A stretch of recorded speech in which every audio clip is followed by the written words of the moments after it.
Assalamualaikum. Dear student, today we will discuss about lack of wrong. But before start of lecture, if you are new here in this channel, please subscribe the channel and press the bell icon to get the latest notification. So let's start the lecture. Here is content of today's lecture that we will discuss. First of all, we will discuss about the introduction of lack of wrong, who gives the concept of lack of wrong and how it actually works and what is the function of this operon and what will happen if mutation occur in lack of operon and what will be the positive and negative control as well. So let's move forward.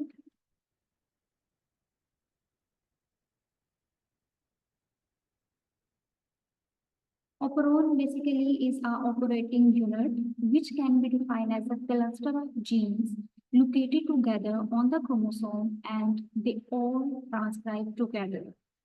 We are not talking about a single gene, but we are discussing about more than 2 or 3 genes which are present on the same chromosome and they all transcribe together. It is a group of closely related structured genes and associated control genes which regulate the metabolic activity. And these operons were first described in 1961 by Francois Jacob and Jacques Monod. Why we call the lack of operon? Because lack operon is basically a lactose operon, and lack operon codes for enzyme which involve in catabolism of lactose. Lactose is a disaccharide. As you know, it is a carbohydrate, and there are many different types of carbohydrates. It's a monosaccharide, disaccharide, oligosaccharide, and lactose is a disaccharide. As you know, when 2 monosaccharides will be combined, the 1 disaccharide will be formed. And which monosaccharide will be combined from disaccharide, which is a lactose, is a glucose and galactose. And this operon is a inducible operon because it works in the presence of lactose. And here is our operon model. And as you can see on the screen, there are 2 messenger RNA, which is the first one is a I messenger RNA and which is an inducer messenger RNA. And the second one is a lag messenger RNA.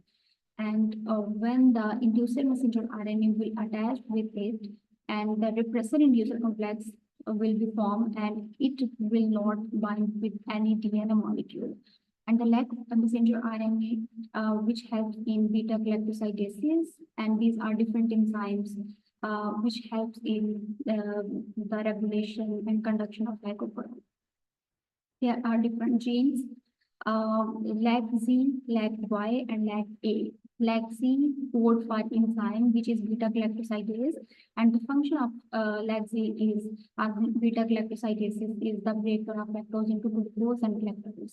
And LAG-Z is code for enzyme, which is a galactose permease, and its main function is the activity, or its main function is to activate the cytoplasmic membrane and transport the lactose into cell. And like A, thiogalactosidase transacetylase will be coded by this gene, and its main function is not known, but it may code for like A gene. There are different elements: operator, promoter, repressor, and like I gene. And the purpose of operator is to bind with the repressor, and promoter is to bind for RNA polymerase, and the repressor function is gene encoding the LAG repressor protein bind to the DNA at the operator and block binding of RNA polymerase at the promoter. And what is the main function of LAG-I element is to control the production of repressor protein. Here are total overall functioning of lack of operon, and in the absence of lactose, the regulator gene produces a repressor protein, and that repressor protein will bind to the operator site and prevent the transcription. And as a result, the structural gene will not produce any messenger RNA and protein. Here is a structural mechanism that you can see here. And when the lactose will be present, will be introduced in the medium, it will bind to the repressor, and now the repressor failed to bind the operator. Therefore, operator is now free and induce the RNA polymerase to bind to initiation site on the promoter, and as a result, the lag messenger RNA will be synthesized. That lag messenger RNA, which is synthesized, now code for three enzymes which are very much important for the lactose catabolism. Here is the mechanism, and we will see the step-by-step process. Here is a bacteria, which is a E. coli, and lack of gene present in it, and the whole mechanism of lack of will be seen in E. coli.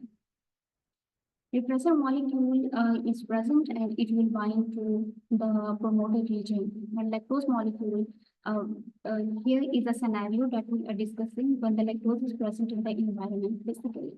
And lactose molecule will be bind to the repressor and it will release the repressor from the DNA. And RNA polymerase transfers the gene in lack of role into messenger RNA that we discussed previously.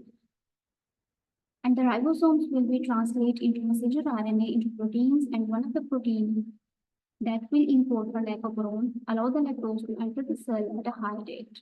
And the second protein digests the lactose as it enters the cell, and the lactose molecule will be bound to the repressor, and then repressor again bind to the controlling region of the DNA.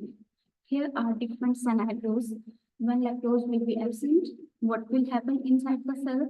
When lactose will be present, what will be the scenario? And when lactose and glucose both will be present in the cell, what mechanism and which genes will be activated inside the cell? And when lactose and glucose both will be antagonists to each other, like when the lactose will be present and glucose will be absent, what will happen basically?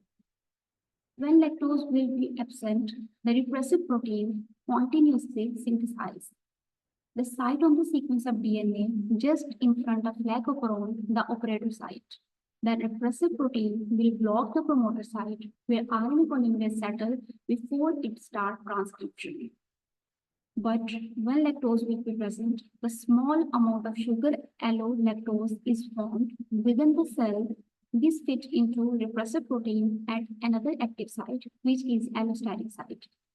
This will cause the repressive protein to change its shape and it can no longer sit on the operator site, and the RNA polymerase can now reach its promoter site. What will happen when the lactose is present, as we already discussing, when a small amount of sugar like allolactose is formed within the bacterial cell.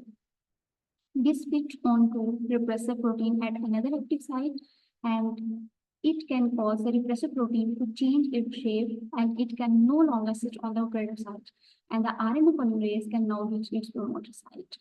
What will happen when both will be present inside the cell? Then the RNA polymerase can sit on the promoter site, but it is unstable and it not allow the cell to our gene to transcribe. When the glucose is absent, but the lactose is present, what will happen? Another protein is needed, which is the activation protein, and this stabilizes the RNA polymerase. The activation protein only works when the glucose is absent. In this way, E. coli only make enzymes to metabolize other sugar in the absence of glucose. That's all about today's lecture. In next lecture, we will discuss about the mutations that will occur in the lag genes and what will happen inside the cell. That's all about today's lecture. Thank you.